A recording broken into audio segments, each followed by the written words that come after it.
My name is Lakshmi. I'm a journalist. Now, the second question is, Muslim men are allowed to marry 4 or 5 times, I think, and they don't require their wife's permission, the first wife's permission to marry, correct me if I'm wrong, to marry more number of times. So I actually don't see any logic in this because I believe it's one man, one woman. That's the institution of marriage. So please clarify. Thank you. Now coming to your second question. In Islam, men marry 4 times, 5 times, and they don't ask permission from the first 5. Why? As far as polygyny is concerned, a man having more than one wife, Islam is the only religion, and Quran is the only religious scripture on the face of the earth which says marry only one. There is no religious scripture besides the Quran. I'm a student of comparative religion, which says marry only one. There is no verse in the Bible, no verse in the Bhagavad Gita, no verse in the Veda which says marry only one except the Quran. If you read the Hindu scriptures in Ramayana, the father of Sri Ram, how many wives did he have? How many wives? More than one? More than one. 3 wives. Fine. Shri Krishna, according to Mahabharata, how many wives he had? Unlimited. Not unlimited. You don't know your scripture well.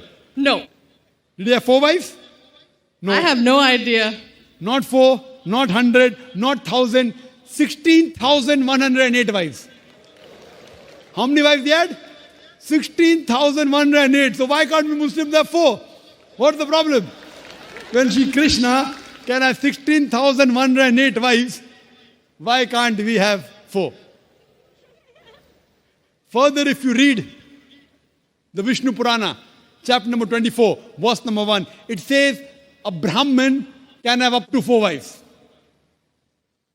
If you read the Jewish scriptures, it gives you permission to have as many wives as you wish. If you read the Christian Bible, it gives you permission to have as many wives as you wish. If you read the Bible, Abraham had 3 wives. Solomon, how many wives he had? He had 700 wives. It is later on, the church has put a ban that Christians should marry only one, not the Bible. It is the Jewish community married more than one wife. It was in 1950 that chief rabbi passed a synod that Jews should marry only one. So it is the rabbi, not the Jewish scriptures. And according to Hindu scriptures, you can marry as many as you wish. It is the Indian government in 1954 passed a law called the Hindu Special Marriage Act. Hindu Special Marriage Act, which says Hindus should marry only one. It is not the religious scripture. It is not Bhagavad Gita. It is not Ramayana. It is not Mahabharata. It is not Veda. It is the Indian Penal Code.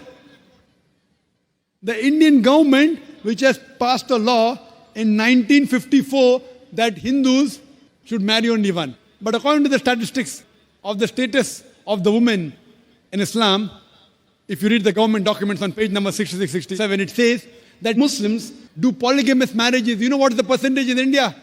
4.3%. How much?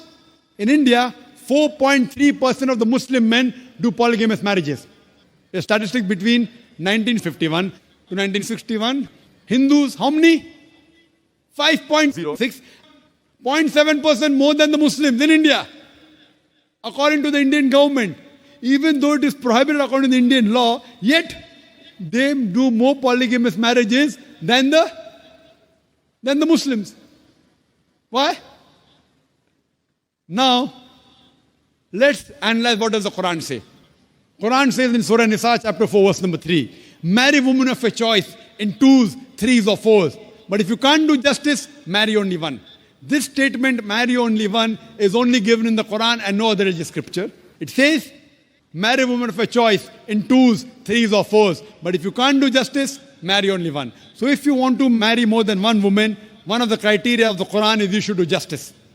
If you can't do justice, you should marry only one.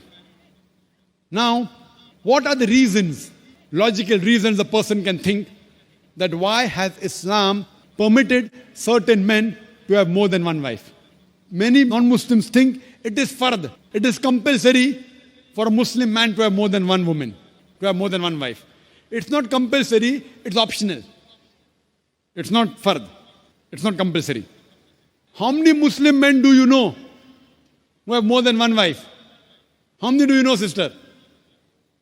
How many do you know? A few. How many? A few again. Few means 1, 2, 3. How many? Yeah, at least about 3. About 3. Have you heard of Dharminder? Yeah. How many wives he has? 2. Muslim or non-Muslim? Non-Muslim. Non-Muslim. Your previous chief minister, what's the name? Jayalalitha. Yes. Hindu or Muslim? Hindu or Muslim? Hindu. Hindu, fine. Now these are famous personalities. Fine. How many famous personalities you know in India who have got more than one wife? The 3 you know may be locality, fine? Yeah. Local, maybe friend in your neighborhood, maybe your colleague. In India, there are more non-Muslims having more than one wife than the Muslims. Now let us understand what are the logical reasons. Come back to logic now. Now, by nature, if you ask any medical doctor, he will tell you, male and female are born in equal proportion. Girls and boys are born in equal proportion. But any medical doctor, any pediatrician, any children doctor will tell you that the female sex, the female child is stronger than the male child. That's the reason there are more deaths in the male children as compared to female children. So in children's age itself, the female children are much more than the male children. As life goes on, there are people dying due to accidents, due to alcoholism, due to war. There are more males dying as compared to females. Today, if you analyze in the world, there are more females in the world as compared to males. There are few third world countries like India where the male population is more than the female population. And do you know why? The reason is because of female feticide and female infanticide. According to an article, a program which came on BBC by the name Let Her Die, the program was assignment. There was a British reporter by the name of Emily Buchanan. She comes to India and she says that every year in India, more than 1 million fetuses are being aborted after they identified that they are females. She says more than 3,000 every day. You multiply, more than 1 million every year. According to the Tamil Nadu government hospital report, she gives the statistics. Out of 10 female born alive, do you know how many are put to death? 4. Sister, did you know that? Tamil Nadu, your state, your beloved state, according to the government statistics, out of 10 females born alive in the government hospital, 4 are put to death. There are billboards put in Rajasthan and here, which says that spend 500 rupees and save 500,000 rupees. You know what does it indicate? Spend 500 rupees, do ultrasonography, do amniocentesis, identify the child you're carrying is a female, abort her, and save 5 lakh rupees, 500,000 rupees.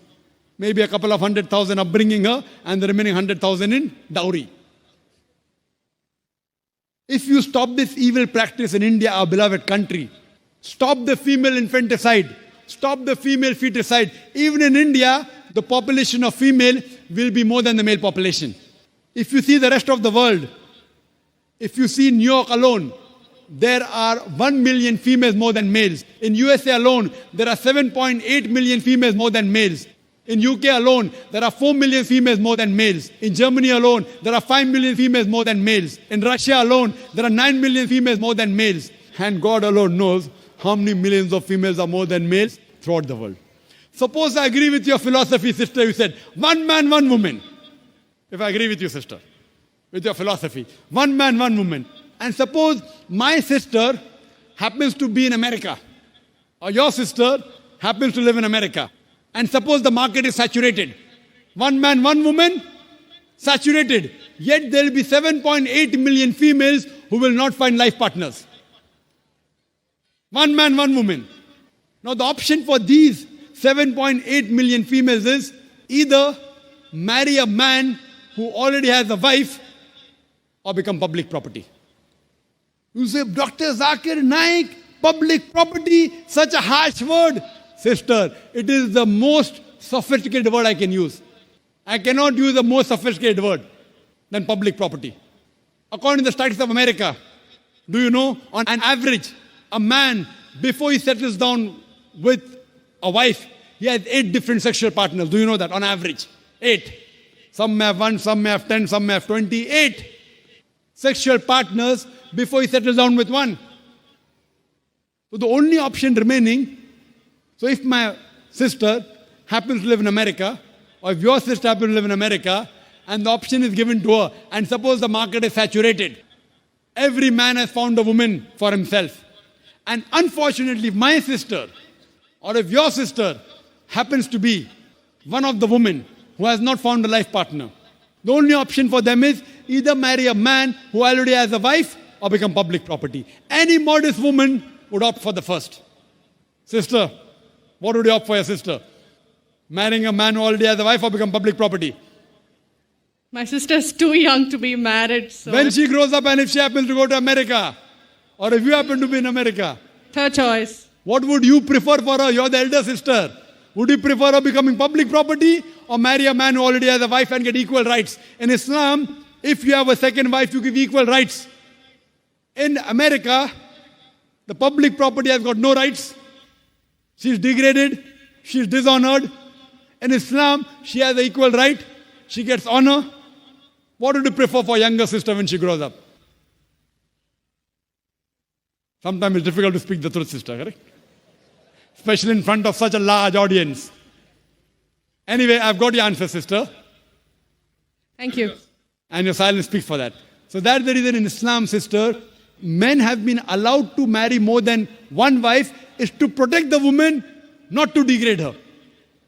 Regarding a question, is it compulsory that the husband should take the permission of the wife? It's not compulsory because if she wants to protect, if that man wants to protect another woman, a normal woman, I agree with you, sister, no woman under normal circumstances would like to share the husband. You have to agree. This is human nature. But if the woman is a good Muslimah, is a good Muslim woman, what she says, let a small loss take place to prevent a big loss. She will say, I know sharing my husband is a loss for me, but I would prefer letting a small loss take place for me to prevent my sister becoming public property. She's a good human being. So she would surely give permission to the husband to marry a second woman, if she's a good Muslim woman. But taking permission is not fard, it is preferable. But at least informing is a requirement so that he does justice between the two wives. Hope that answers the question, sister. Thank you.